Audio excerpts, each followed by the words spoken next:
Quel leader serais-tu si tu t'autorisais à exprimer ce qui te tient vraiment à cœur? Quelle entreprise dirigerais-tu si sa raison d'être était alignée à celle d'un monde où l'écologie intérieure est aussi importante que l'écologie extérieure? Bienvenue dans Vivre son cœur business, le podcast qui t'aide à remettre du cœur, du sens et de la joie dans ta vie de leader. Je m'appelle Valérie Demont, j'accompagne les chefs d'entreprise d'aujourd'hui à inspirer et transformer le monde de demain. Je les reconnecte à leur identité profonde pour qu'ils l'incarnent dans leur personal branding, leur management et leur marketing. Dans ce podcast, tu trouveras des épisodes solo ou des interviews de leaders éclairés et inspirants en alignement parfait avec leur corps, leur cœur et leur esprit.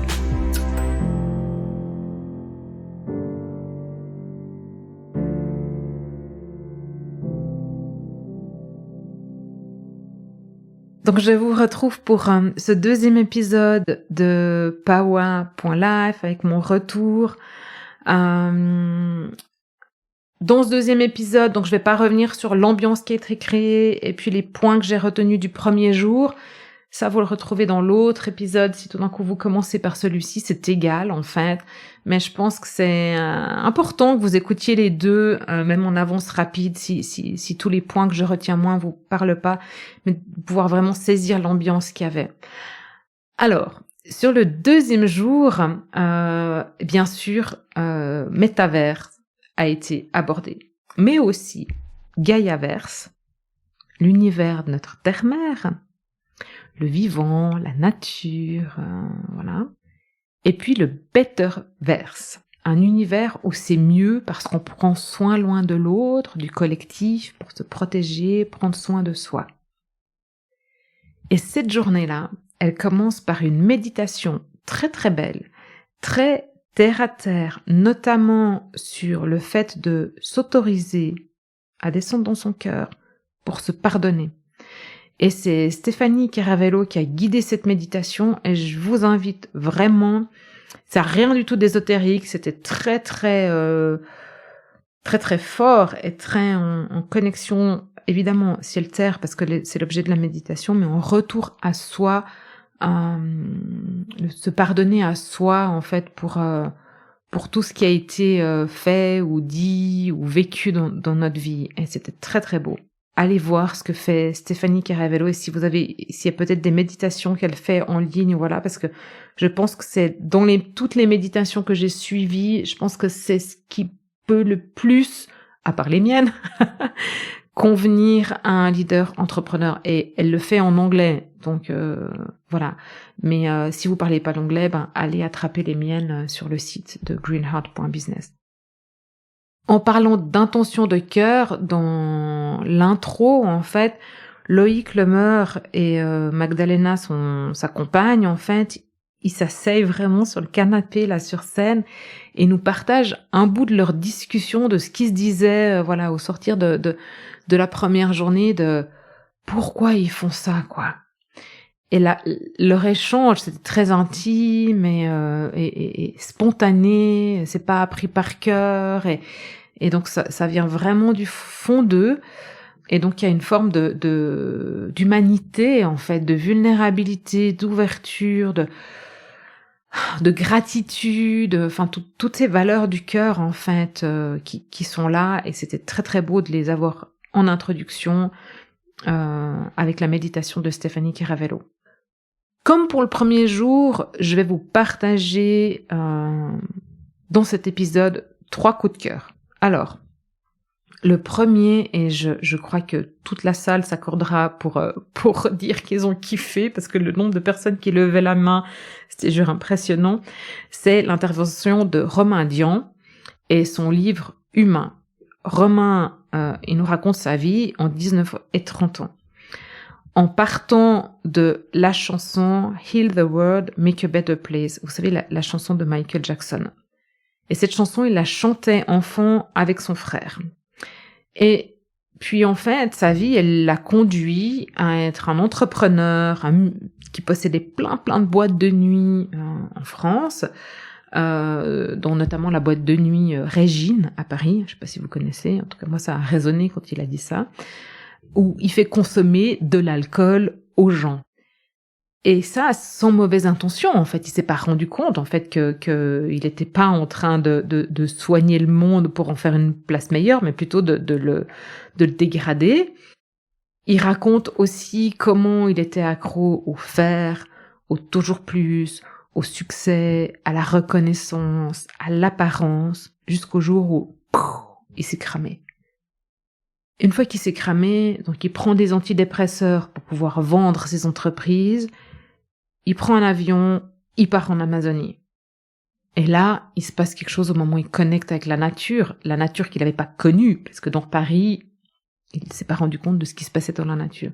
Donc là, tout change en fait, je pense qu'il fait un saut quantique.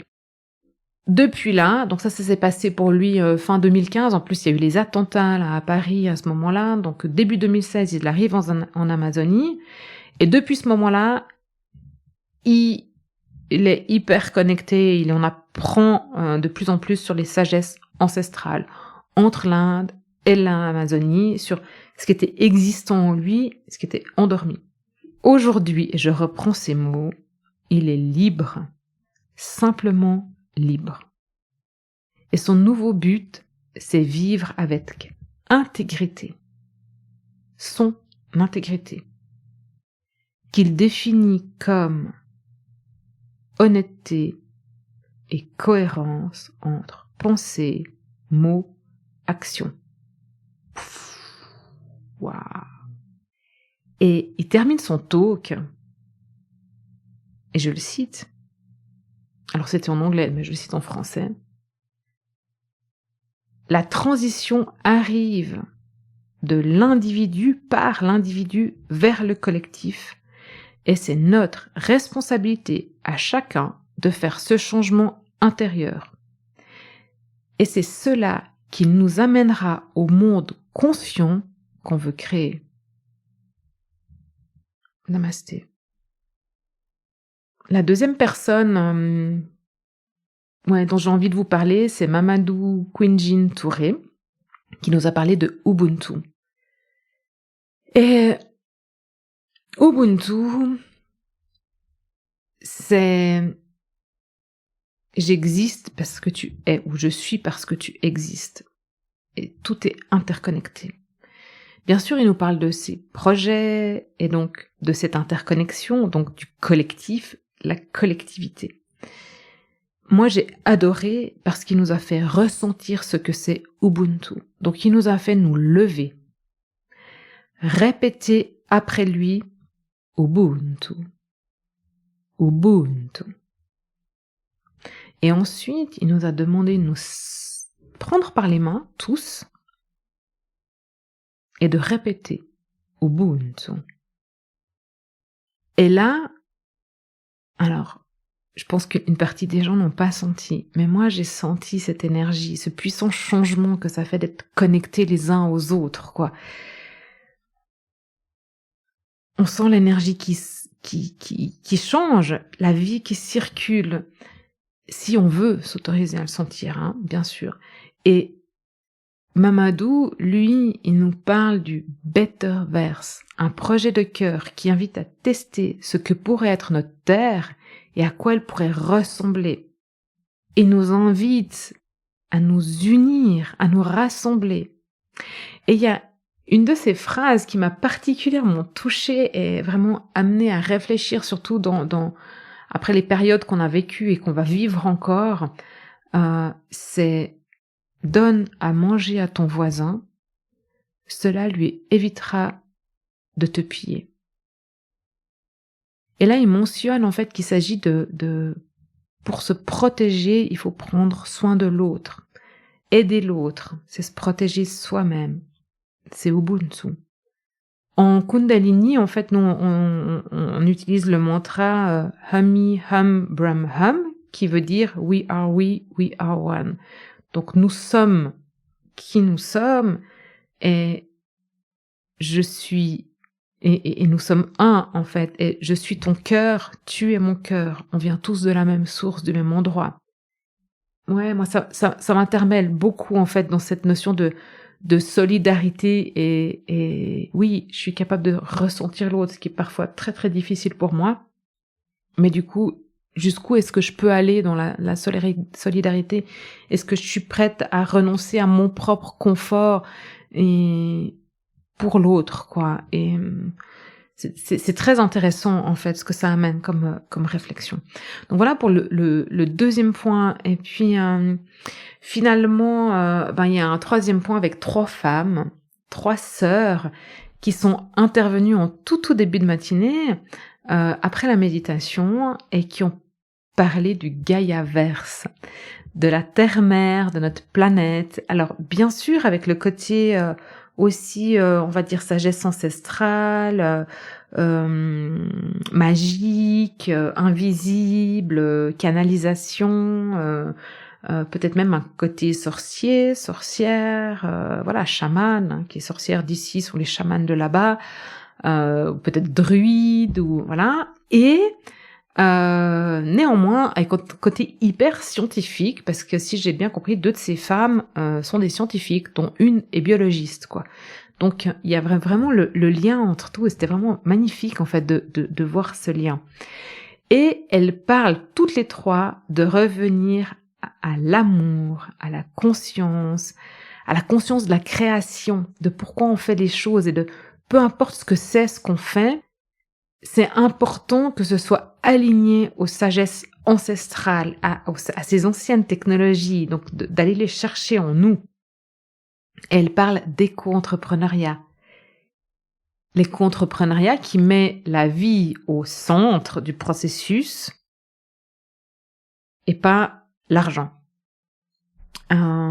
Elles abordent aussi un nouveau modèle qui fonctionnerait de l'intérieur vers l'extérieur et la possibilité de naviguer entre les deux.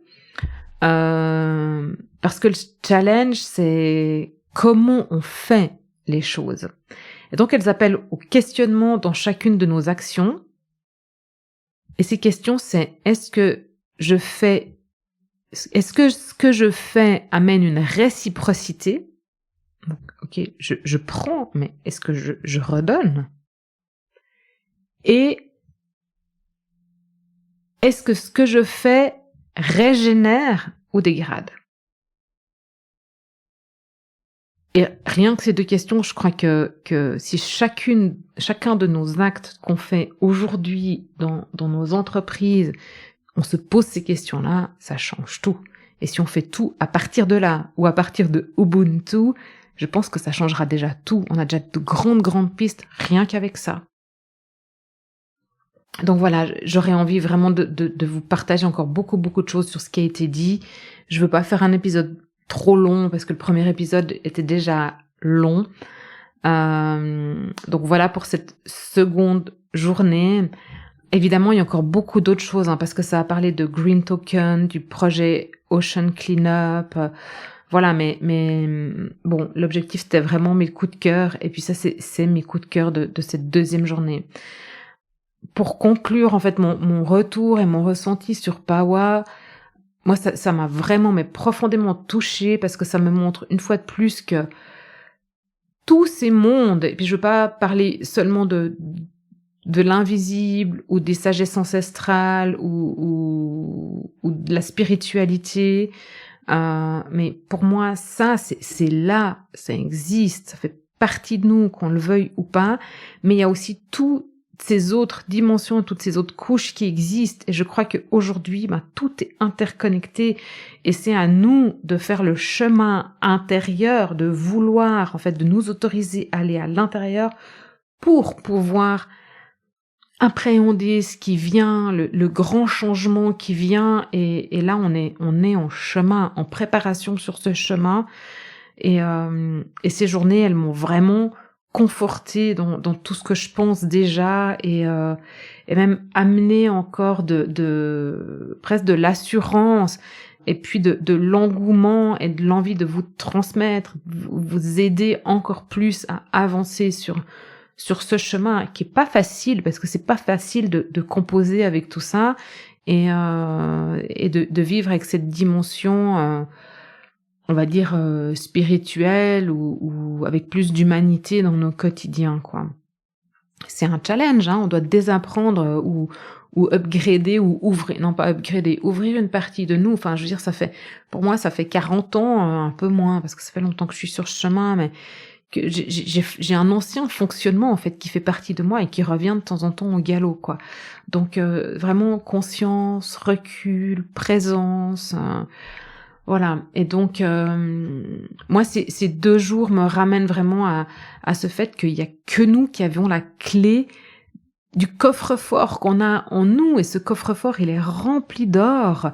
On n'ose justement pas intégrer, saisir le code ou tourner la clé de peur de peur de je sais pas quoi, parce qu'en fait, là, au fond, il y a rien qui fait flipper. Il y a juste quelque chose de très, très beau.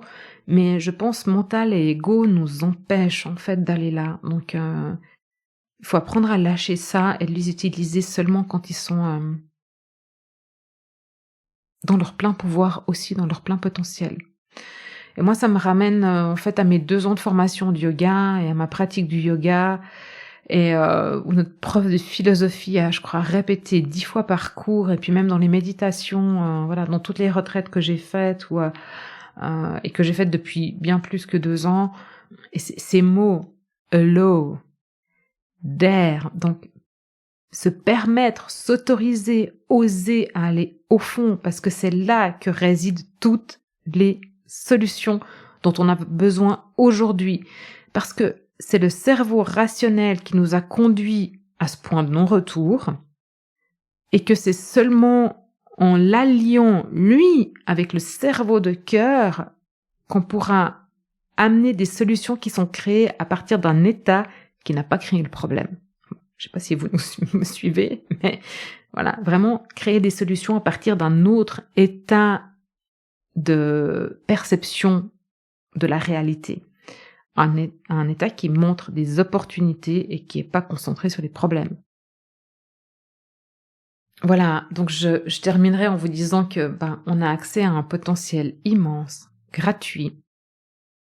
Donc osons l'utiliser pleinement, osons utiliser pleinement toutes nos capacités, et puis je crois que c'est comme ça, je suis sûre que c'est comme ça qu'on pourra laisser un monde qu'on sera fier de donner ou de laisser à nos enfants et aux générations futures. Si vous voulez échanger sur le sujet, si vous êtes appelé à descendre dans votre humanité, à aller dans votre intérieur, peu importe le mot que vous allez utiliser là-dedans, mais à descendre dans votre cœur pour pouvoir intégrer ce bon sens terrien, ce bon sens ancestral dans votre vie professionnelle, dans votre vie de leader, d'entrepreneur, on en parle ensemble. Je suis là pour vous et j'ai des solutions pour vous permettre d'aller sur ce chemin, quoi. Et je suis là pour vous accompagner. We are one. Namasté, les amis.